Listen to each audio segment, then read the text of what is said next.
Credit cards use ചെയ്ത് കഴിഞ്ഞ് കഴിഞ്ഞാൽ പണി കിട്ടും.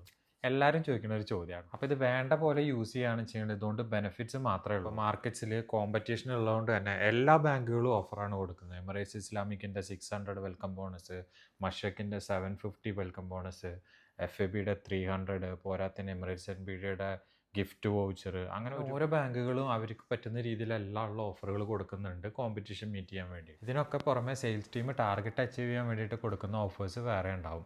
അതിന് പുറമെ തന്നെ നമ്മുടെ യൂസേജിനനുസരിച്ചിട്ട് touch point, card point, miles point, അങ്ങനെയുള്ള പോയിന്റ്സുകൾ വേറെ. അപ്പോൾ നല്ലൊരു DBR മെയിൻറ്റെയിൻ ചെയ്യുന്ന ഒരു വ്യക്തിയാണെന്ന് വെച്ചെങ്കിൽ ഈ ബെനിഫിറ്റ്സ് എല്ലാം നമുക്ക് യൂസ് ചെയ്യാൻ പറ്റും. പക്ഷേ വേണ്ടത് ഫിനാൻഷ്യൽ ഡിസിപ്ലിൻ ആണ് കേട്ടോ. ഇത്രയും കാർഡ് കിട്ടുമ്പോൾ അതിലുള്ള ക്യാഷ് മൊത്തം നമ്മുടേതാണ് എന്നുള്ളൊരു ഫീൽ ഉണ്ടാവാൻ പാടില്ല. ചിലവാക്കണ ഓരോ ദിറംസിനും നമ്മുടെ കയ്യിൽ കണക്കുണ്ടാവണം. അതിന് പുറമെ തന്നെ കാർഡുകൾ എടുക്കുമ്പോൾ ഫ്രീ ഫോർ ലൈഫ് കാർഡോ അല്ലെങ്കിൽ first year free of charge വരുന്ന കാർഡുകളോ ചൂസ് ചെയ്യുക. അപ്പോൾ അതാകുമ്പോൾ നമുക്ക് എന്താ വെച്ചാൽ ബെനിഫിറ്റ്സ് ക്ലെയിം ചെയ്തിട്ട് നമുക്ക് കാർഡ് ക്യാൻസൽ ചെയ്യാം. പിന്നെ ഈ ബാലൻസ് ട്രാൻസ്ഫർ, മിനിമം പേയ്മെൻറ്റ്, അങ്ങനെയുള്ള സംവിധാനങ്ങൾ മാക്സിമം യൂസ് ചെയ്യാതിരിക്കുക. ഇതിനൊക്കെ പുറമെ കറക്റ്റ് ടൈമിന് ബില്ലടയ്ക്കുക. എത്രയൊക്കെ കാർഡ് എടുക്കുന്നുണ്ടെങ്കിലും ഒരൊറ്റ കാർഡ് നമ്മുടെ മെയിൻ കാർഡായിട്ട് യൂസ് ചെയ്യുക. അതിൽ നമുക്ക് പോയിൻറ്റ്സും ഓഫേഴ്സും ഒക്കെ ഉള്ളൊരു കാർഡ് നമ്മുടെ മെയിൻ കാർഡായിട്ട് കോൺസെൻട്രേറ്റ് ചെയ്യുക. അപ്പോൾ നമുക്കുള്ള ബെനിഫിറ്റ് എന്താ വെച്ചെങ്കിൽ വർഷത്തിലൊരിക്കൽ നാട്ടിൽ പോകുമ്പോൾ നമുക്കുള്ള പർച്ചേസിനുള്ള പൈസ അതിൽ തന്നെ ഉണ്ടാവും, ഞാൻ ചെയ്യണ പോലെ.